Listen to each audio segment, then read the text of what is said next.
I am going to explain the crap out of that game. What? You don't know how to play spoons?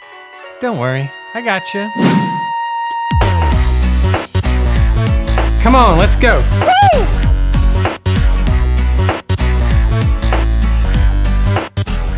Hello. Today I'm going to teach you how to play a card game called Spoons. You know, sometimes games that are recommended for all ages are really just for kids. But not this one. Everyone can get in on the fun and play spoons. There's something special about that. In this card game, players try to get 4 of a kind. When someone does, everyone goes nuts trying to grab a spoon. Spoons came from an older game called Pig, where players touch their noses instead of grabbing a spoon. Now let's break it down, how to play spoons. Hey, come on. I'm trying to YouTube here. Come on. Scoot. Scoot.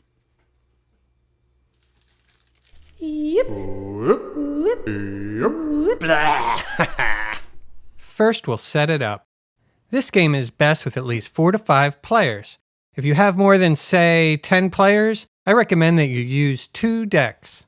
Just shuffle them all together. Players need to sit in a circle. Place some spoons in the center of the table. There should be 1 less spoon than there are players. So here in this example, we'll pretend there are 6 players. So there are 5 spoons. Hey. Come on.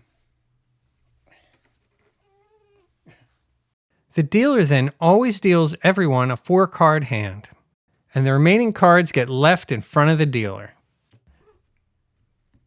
Can you... I just set it all up nice.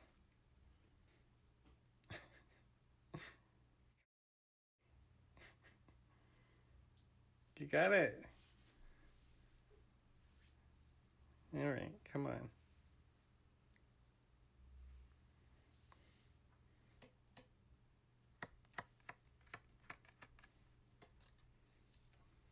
Okay. That's it. You did it. You're all set up to play spoons.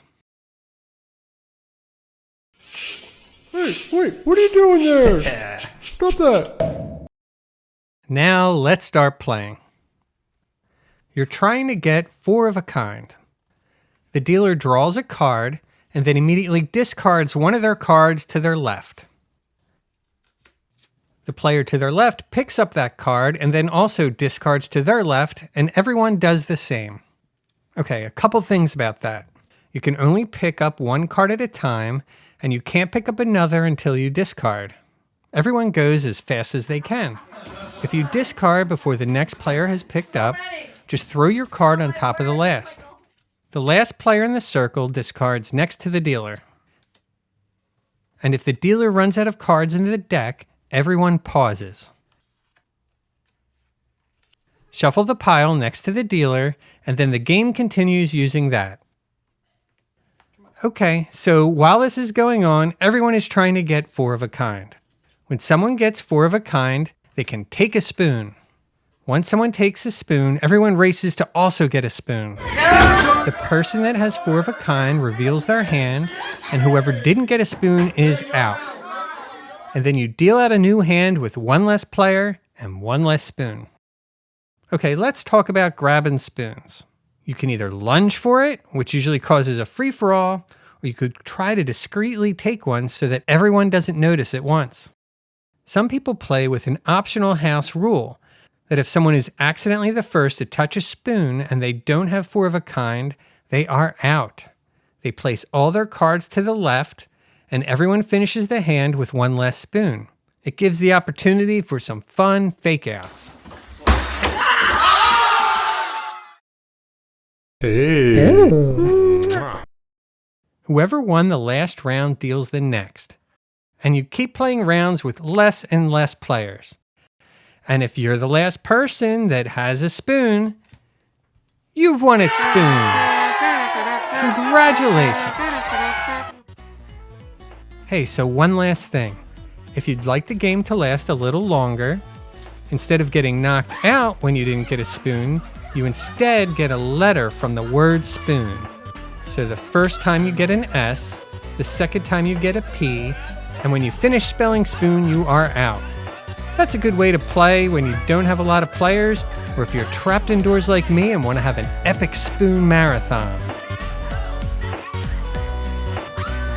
Okay, everyone, now it's time for you to decide if there's any buttons you want to hit. Thank you, everyone, for your comments. They really keep me going. Stay tuned for more games, and if you subscribe, maybe next time I'll bring you your new favorite game.